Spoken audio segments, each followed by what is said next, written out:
पितृपक्ष वह समय होता है जब पितरों को पितृलोक से छोड़ा जाता है और वह अपने परिजनों के पास आते हैं। जब परिजन इस दौरान पितरों के निमित्त स्नान, दान, श्राद्ध, तर्पण, पिंडदान इत्यादि धार्मिक कार्य करते हैं, इससे पितृ प्रसन्न होते हैं, उनकी आत्मा को शांति मिलती है और पितृ जाते जाते अपने परिजनों को सदैव सुखी होने का आशीर्वाद देकर जाते हैं। लेकिन यदि पितृ के निमित्त आप इस दौरान कोई भी कार्य नहीं करते हैं, ना श्राद्ध करते हैं, ना तर्पण करते हैं, ना दान करते हैं, ना जल देते हैं, तो ऐसी स्थिति में पितृ असंतुष्ट होते हैं, क्रोधित होते हैं और वह जाते जाते अपने परिजनों को अभिशाप देकर जाते हैं, जो कि पितृ दोष के रूप में हमारे जीवन में कई प्रकार की परेशानियां लेकर आती है। यदि घर में मांगलिक कार्य में बार बार बाधा आ रही है, घर में संतान प्राप्ति की समस्या आ रही है, यदि घर में आए दिन कलेश होता है, हमेशा आपके घर में कोई ना कोई बीमार पड़ता है, चोट चपेट लगती है, या फिर घर में बरकत नहीं होती, चाहे जितना भी धन आए वह धन व्यर्थ में खर्च हो जाता है, आपका सोचा हुआ कार्य पूर्ण नहीं हो, बहुत पूजा पाठ उपाय इत्यादि के बाद भी जीवन में अशांति बनी हुई है, परिवार के लोगों की तरक्की रुक गई है। अगर ऐसा आपको लगता है तो आप समझ जाइए कि आपके पितृ आपसे असंतुष्ट हैं और इस वजह से आपको पितृ दोष के रूप में कष्ट प्राप्त हो रहा है। और पितृ पक्ष वह समय होता है जब आप अपने रुष्ट पितरों को प्रसन्न कर सकते हैं और उनकी कृपा प्राप्त कर सकते हैं। यदि आप बहुत ज़्यादा पूजा पाठ करते हैं लेकिन आपके पितृ आपसे रुष्ट है, तो देवी देवताओं की भी कृपा आपको पूर्ण रूप से प्राप्त नहीं हो पाती है। इसीलिए जीवन में सुखी रहना है तो बहुत आवश्यक है कि हम अपने पितरों की कृपा प्राप्त करें। पितृपक्ष के दौरान पितरों के प्रति मन में श्रद्धा भाव रखें और अपने अपने बुद्धि, श्रद्धा और सामर्थ्य अनुसार पितरों की आत्मा शांति के लिए कोई न कोई धार्मिक कर्म अवश्य ही करते रहें। आपको बता दें कि बहुत से ऐसे भी लोग हैं जिन्हें पितृपक्ष के बारे में कुछ जानकारी ही नहीं होती है और पितृपक्ष के दौरान ऐसे बहुत से कार्य होते हैं जो वर्जित होते हैं और उन्हें वह अनजाने में करते रहते हैं। आप चाहे पितृपक्ष को माने या ना माने, आप पितरों को आमंत्रित करें या ना करें, लेकिन यह बात सत्य है कि पितृपक्ष के दौरान आपके पितृ आपके द्वार पर आते ही हैं। तब ऐसे में यदि आपको पितृपक्ष के बारे में कुछ जानकारी नहीं है और आप वो सारे कार्य कर रहे हैं जो पितरों को कष्ट देता है, तो ऐसे में भी पितृ जाते जाते आपको अभिशाप देकर जाते हैं।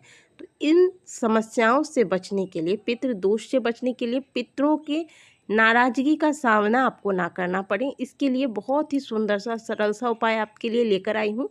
ना आपको पिंडदान करना है, ना श्राद्ध तर्पण इत्यादि करना है। एक छोटा सा उपाय यदि आप पितृपक्ष के दौरान श्रद्धा भाव से पितरों को याद करके कर लेते हैं तो इससे आपके पितृ प्रसन्न होते हैं और तृप्त होते हैं।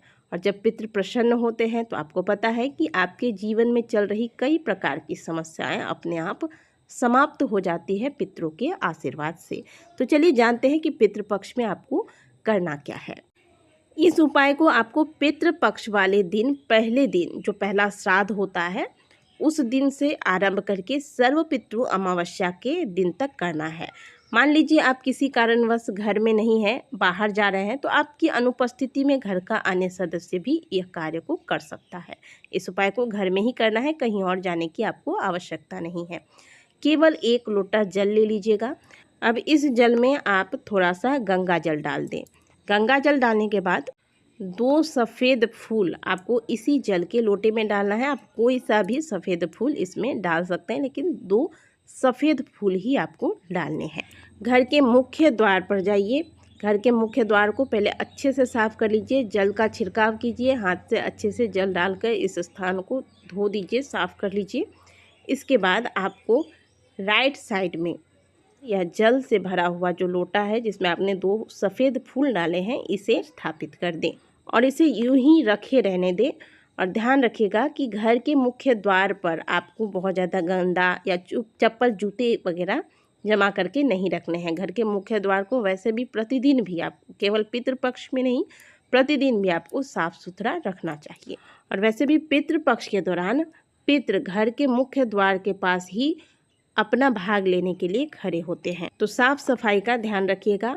इसके बाद अगले दिन प्रातःकाल जैसे ही आप जागते हैं, जागने के बाद अब ऐसा नहीं कि आप 8 बजे 9 बजे तक सोते रह गए फिर उठ के ये कार्य किया, नहीं। आपको कोशिश कीजिए कि सूर्योदय से पहले जाग जाए, नहीं तो कम से कम आप 6 बजे तक तो जाग ही जाइए। घर का मुख्य द्वार सबसे पहले उठते ही आप खोल दें। इसके बाद जो जल का लोटा है, इसमें जो 2 पुष्प आपने रखे हैं, इसे घर के मुख्य द्वार पर आपको पटक देना है और जो जल है इसका आपको छिड़काव कर देना है। कोशिश कीजिएगा कि सूर्योदय से पहले आप यह कार्य कर लें, यानी कि प्रातःकाल 5 से 5:30 बजे के बीच आप ये कार्य कर लें। और यदि आपको बहुत लेट होता है तो कम से कम 6 बजे तक आप यह कार्य जरूर कर लें। इसके बाद आपके जो प्रतिदिन के दैनिक कार्य है घर के, झाड़ू पोछा वगैरह जो भी आपको करना है वो आप करते रहें। जब आपके घर का कार्य हो जाए, आप स्नान कर लें, पुनः 1 लोटा जल लीजिए, इसमें गंगा जल मिलाइए, 2 फूल डालिए सफ़ेद वाले, फिर घर के मुख्य द्वार पर जहां आपने साफ सफाई कर लिया है वहां मुख्य द्वार पर राइट साइड में पहले की तरह स्थापित कर दीजिए। फिर अगले दिन आपको उसी प्रकार से सुबह जागना है, फूल पटकना है, जल का छिड़काव करना है, फिर आपको साफ सफाई करके स्नान करके फिर आपको 1 लोटा जल 2 फूल के साथ वहाँ पर पुनः स्थापित कर देना है।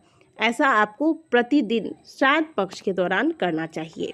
आप देखिएगा कि भगवान भोलेनाथ और माँ गंगा की कृपा से आपके जीवन में कभी आपको पितृ दोष नहीं लगेगा। और ध्यान रहे कि पितृपक्ष के दौरान जो कार्य वर्जित बताए गए हैं, खास करके मांस मदिरा का सेवन नहीं करना है, प्याज लहसुन का सेवन नहीं करना है, द्वार पर आए हुए अतिथि का अपमान नहीं करना है और प्रतिदिन 1 रोटी गौ माता को देना है।